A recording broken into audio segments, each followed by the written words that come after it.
You have probably felt it. That strange cold sensation when an old wound aches for no reason. A pain with no clear source. Most people shrug it off. But for one figure in the Mahabharata, that ache never goes away, because he is cursed to live forever, carrying every wound of every war forever. His name is Ashwatthama, son of Drona, the greatest teacher of warfare in the epic. Born with a gem embedded in his forehead, said to protect him from hunger, thirst, and fear itself. He should have been untouchable. He should have been calm. Instead, he became one of the most volatile, grief-driven figures in the entire war. Why? Because Ashwatthama spent his whole life trying to prove he deserved his father's legacy. And that single pressure, the pressure to be worthy of a name, shaped every decision he made. Psychologists today have a term for this. It is called contingent self-worth, a concept studied extensively by psychologist Jennifer Crocker. Crocker found that when a person's sense of value depends entirely on external validation, achievement, approval, comparison, that person becomes fragile in a very specific way. Calm on the outside, combustible underneath. Ashwatthama grew up watching his father be humiliated. Drona was a poor Brahmin who begged a king for help and was refused, mocked, sent away. That humiliation became the engine of Drona's entire life. He built an army of students just to take revenge on one man. And Ashwatthama absorbed that engine before he ever held a weapon. This is the first reframe. Ashwatthama was not born violent. He was raised inside someone else's unfinished anger. Then came the war. 18 days. Death after death. And at the center of it, Ashwatthama watched his father get killed through deception, tricked into laying down his weapon by a lie about his son's death. A lie that cruelly almost foreshadowed what would later happen to Ashwatthama's own descendants. Something breaks in a person who watches a parent die from betrayal rather than battle. Modern trauma researchers describe this as a moral injury, a term developed by psychiatrist Jonathan Shay while studying combat veterans. Moral injury is not just grief. It is the collapse of trust in fairness itself, the belief that the world should follow rules, and the discovery that it does not. That night, after the war was technically over, Ashwatthama did something the epic still struggles to justify.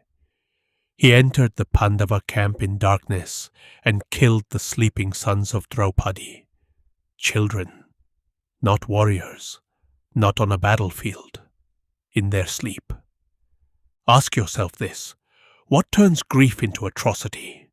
Researchers studying revenge behavior, including psychologist Kevin Carlsmith, found something counterintuitive. Revenge does not satisfy people the way they expect it to. It does not close the wound. It reopens it and keeps it open, because the brain keeps replaying the justification long after the act is done.